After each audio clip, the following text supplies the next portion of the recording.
Marie-Christine Ostermann ist mir jetzt zugeschaltet, Präsidentin des Verbands Die Familienunternehmer. Frau Ostermann, ich grüße Sie. Guten Morgen. Ja, es ist eigentlich eine Hiobsbotschaft nach der nächsten. Die Bundesregierung hat ja ihre Prognose für die Wirtschaftserwartung auch schon runterkorrigiert. Heute noch der Bericht der Wirtschaftsweisen, der wahrscheinlich in eine ähnliche Richtung auch zeigen wird. Und gleichzeitig ja diese regierungsmäßige Hängepartie, die wir ja doch auch noch haben, bis irgendwann eine neue Regierung im Amt ist. Also was hören Sie von den Familienunternehmen in Ihrem Verband? Wie groß ist da die Verunsicherung? Laut unserer aktuellen Quartalsumfrage von Die Familienunternehmer und die jungen Unternehmer ist die Lage aktuell so schlecht wie noch nie seit Erhebung dieser Umfrage. Und das war, glaube ich, das Jahr 2009. Nur noch die Hälfte unserer Mitglieder ist bereit, Investitionen zu tätigen am Standort Deutschland. Der Rest möchte gar nicht mehr investieren. Vor allen Dingen Erweiterungsinvestitionen finden gar nicht mehr statt. Und auch kaum noch werden neue Arbeitsplätze geschaffen. Wir brauchen dringend eine Wirtschaftswende, einen wettbewerbsfähigen Standort und ganzheitlich marktwirtschaftliche Reformen. Das wird nur mit einer neuen Regierung möglich sein. Und deswegen sind wir froh, dass jetzt auch endlich recht zeitnah ein Wahltermin stattfinden wird und auch feststeht. Aber das dauert natürlich trotzdem alles noch Monate, die da ins Land gehen werden, bis es wirklich die neue Regierung gibt. Nun hat ja eigentlich die Ampel noch eine Wachstumsinitiative geplant. Rot-Grün wollen das Ganze ja auch noch durchsetzen. Aus der Union kommen da aber auch eher ja ablehnende Töne. Sagen Sie, das ist jetzt eigentlich auch egal? Hauptsache, die neue Regierung kommt ins Amt? Oder wären Sie schon eigentlich der Meinung, dass man da noch mal alle Kraft reinsetzen sollte, dass wenigstens die ersten Impulse auf den Weg gebracht werden?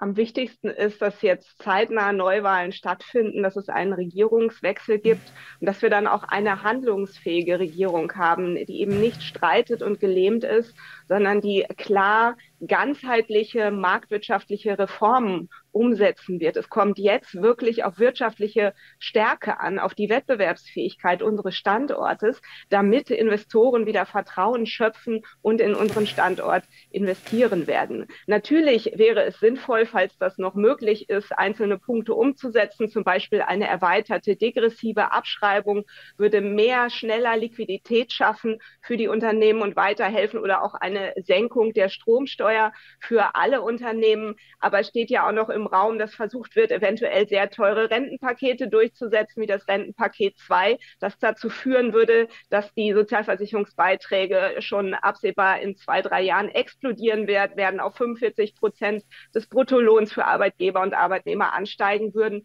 Und das wäre fatal. Deswegen sollte die aktuelle Regierung möglichst schnell einfach jetzt die Übergabe organisieren und dann sollte mit einer neuen Regierung sollten neue Impulse marktwirtschaftlich umgesetzt werden. Okay, also Sie sagen, eher Finger davon weg. Nun ist das ja bisher in die Zuständigkeit gefallen, auch von Wirtschaftsminister Robert Habeck. Wie empfinden Sie es eigentlich, dass der offenbar nebenbei noch die Zeit gefunden hat, weitere Bücher zu schreiben? Ja, ich nehme vor allen Dingen wahr, dass auch da von seiner Seite aus die Hoffnung ist, vielleicht doch irgendwie noch die Schuldenbremse auszusetzen, vielleicht ein neues Sondervermögen in die Wege zu leiten. Da muss ich aber ganz klar sagen, natürlich stehen hohe Investitionen an, die auch dringend nötig sind für den Standort. Die müssen aber erstens vor allen Dingen durch private Investoren getätigt werden. Und wir brauchen nicht noch mehr weitere neue Schulden, denn wir leiden an Wachstumsschwäche, an Investitionsschwäche.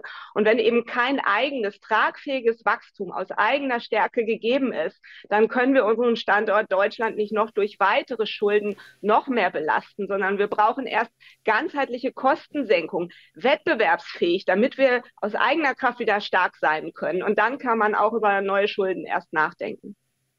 Klare Worte, Frau Ostermann. Ich danke Ihnen fürs Gespräch. Gerne.